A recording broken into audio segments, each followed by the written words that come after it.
Morning, everybody. Thank you for joining us. Chapter 2, verse 7. We read this pasuk yesterday. I just want to read the pasuk again and just repeat very quickly the question that we posed yesterday. God has blessed you in all the actions of your hands. This is Moshe speaking to the Jewish people in the desert, speaking about the here and now in the desert, not the future. It doesn't sound like it's talking about the future. He's known your sojourns in this large desert. These 40 years God has been with you. You haven't been lacking anything. What in the world does it mean that God has blessed the actions of your hands?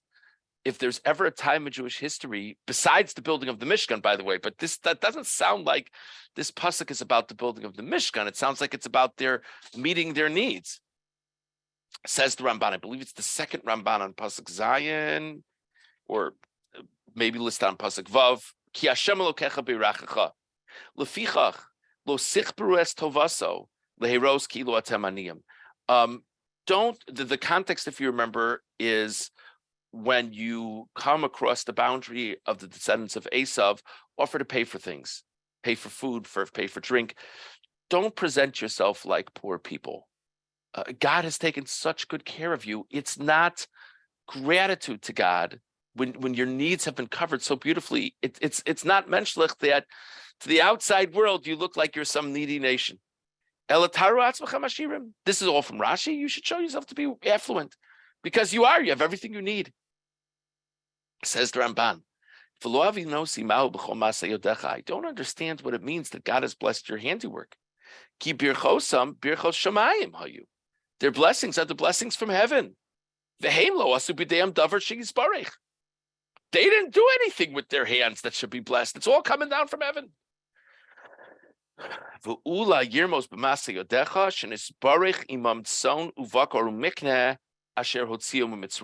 Interesting idea. They took livestock with them out of Egypt. So maybe the meaning of the pasuk is that the livestock which they chose or they brought with them when they left Egypt should be blessed. They have spoils from Egypt. They have spoils from their battle with Amalek. So the spoils that they've taken should be blessed. Okay, so that's just an interesting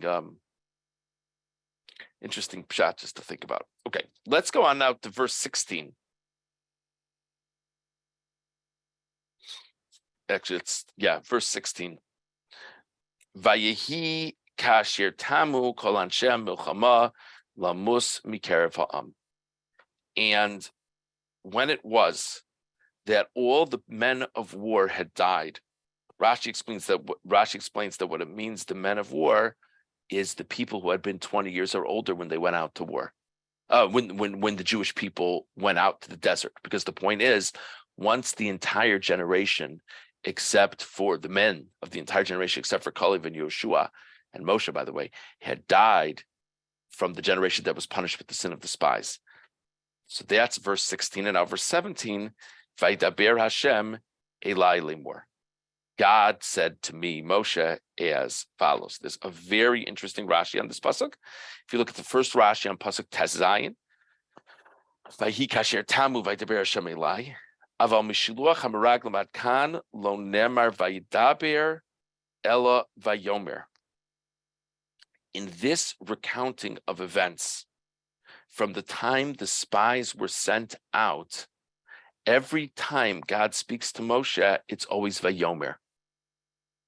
And now, the first time in this recounting of events, in verse 17, it's Vayidaber. And of course, if you think about it, every bar mitzvah boy's favorite pasuk is Vayidaber Hashem el Moshe lemor. Once you get that down, you know what to do with it. That is the normal root that's used when God speaks to Moshe, and not Vayomer. So the Rashi is saying that we shifted in Parshas Devarim. We've shifted now to Vayidaber, because all of the people that are going to be punished in the sin of the spies have now died.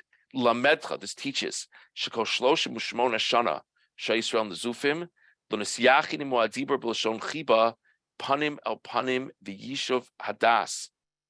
That there was something lacking in the interaction of God with Moshe during the 38 years that people in the desert, that there were still survivors that had been adults at the time of the sin of the spies.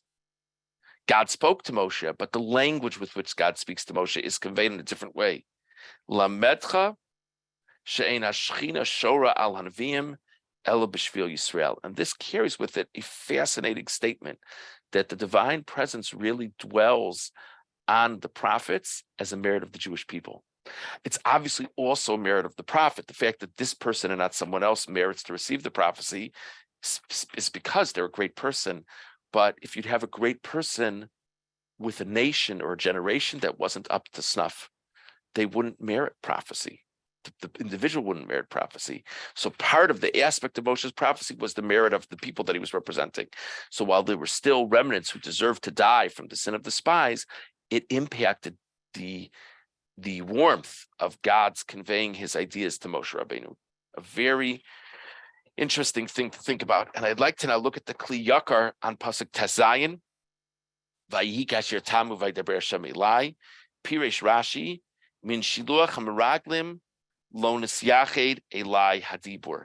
Rashi explains that from the time that the spies were sent out, there hadn't been this same type of dibur language of God communicating with Moshe.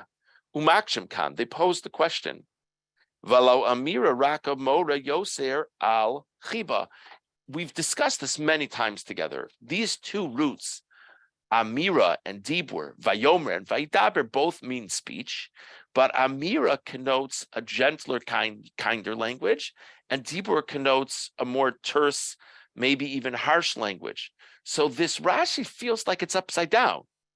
Wouldn't it make sense that now that God has this warmer relationship with Moshe because he has a warm relationship with Klal Yisrael? Wouldn't it make sense that now specifically the language is Vayomer, which is gentler and everything? Wouldn't that follow? V'omer ani hianu said, I skipped about half a line. I think that this is actually the point. Fishakol dibur kashe hu tochacha umusar kmo ela hadvarim. Guess what? When we say Eila Hadvarim, these are the words that you should convey to the Jewish people. They're like words of rebuke. They're tough. V'alkein yesh bohem yoser chiba. When words are tough and demanding, that is a tremendous demonstration of affection. People that we don't really think that much of, we don't expect much of them. And if they do something wrong, maybe we don't say anything at all, or maybe we just have a very gentle comment. But people that we really believe in, people that we really care about, if they do something wrong, we feel the need to let them know, because this is important. As the pasuk in Mishlei says, Ki es asher ye'ahav Hashem yochiach. He who God loves, God rebukes. La fuke amira raka ein ba musar. If you say something sweet and gentle to a person, there's not real rebuke there. V'al kain ein ba chiba kokach. Speaking soft and gentle when something wrong it was done or not giving clear instruction, that's not affection. That's just not rolling up your sleeves. Kimasha amru lashon kashos v'rakos b'lashon dibur v'amira hainu mitzad inyan atzmo im yesh bo rachmim odin avolo mitzad ha'makabel ki b'zman she'oev chafetz b'neahav v'rotz shirosham adavar kavua bo lo yasor mimenu hu medaber kashos. He just says that when we talk about Amira is soft and gentle, that has to do with if God is going to be conveying rules or judgments or a merciful message, or in other words, a merciful decision. But if there's information that needs to be imparted or rebuke that needs to be imparted, the loving way to impart challenging information is to do it firmly and not gently. It's an interesting thing to think about.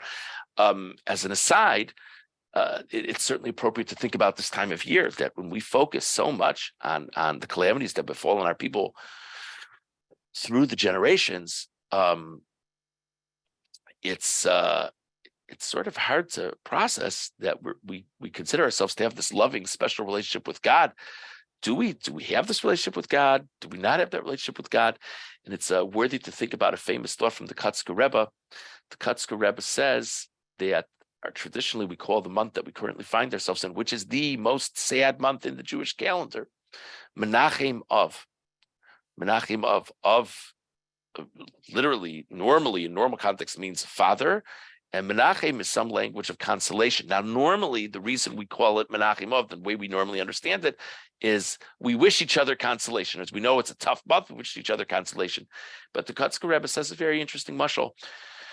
He says, imagine, and I probably have shared this mashal with you before, and you'll forgive well, maybe we'll modify it a little bit for modern sensibilities.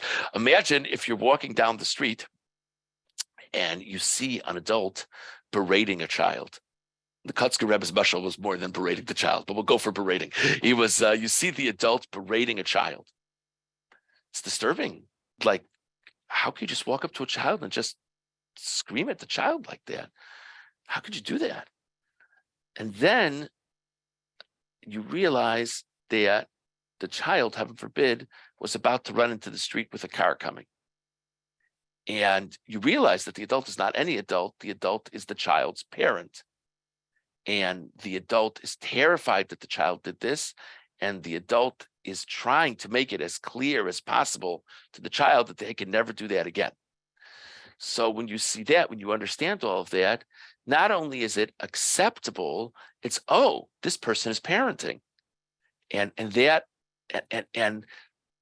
shows that the parent cares. And so therefore, when we act in an inappropriate way and God punishes us, that even the punishment is because he's demanding more of us. He believes that we can do more. So the Kotzker says that in this month, we recognize that God is really relating to us like a father, not necessarily what we want to have, but like a father. And the very fact that God is relating to us in that manner is a menachem, is a consolation to us. It's an interesting thing to think about. Okay. Now, I want to look at the Rabbeinu Bachya. Some people pronounce it Rabbeinu Bachai. I don't know if you have it in your Chumashim or your. I think Svaria has it. I think so. The Rabbeinu Bachya on pasuk Tesayin, same pasuk we've been talking about. Vayikasher tamu kol anshe milchama v'yidaber Hashem elai limor. Al derech hapshat. So we've been talking about this idea of Rashi, that now that generation died, now God speaks to Moshe in a different way. But the Rabbeinu Bachya says the most straightforward meaning is Kasher noda l'Yisrael b'veirur shetamu kol anshe milchama lamus miben asrim shana v'mala. Once it's clear that all of the men who are supposed to die from that generation have now died, now God speaks to me, and he tells me, oh, you should cross over the boundary of Moab, because now it's time to be getting closer to going into the land of Israel. So whereas the idea that Rashi is saying is the significance of that pasuk is that we're explaining the change of tenor in how God is relating to Moshe. The Rabbeinu Bachya says the significance of this pasuk is we're explaining the change of message, that now it's really time to get out the landing gear to plan to land this plane. Because before now, it would have been premature to talk about getting into the land of Israel. I mean, you could talk about it, but to really, map out the path, because not everyone has died who needs to die before they go into the land of Israel. But now everyone has died who's going to die. So now let's get moving in that direction. So it's just an interesting other pshat from the Rabbeinu Bachya. So what we discussed this morning was the Ramban regarding what it means that God blessed the handiwork of the Jewish people in the desert.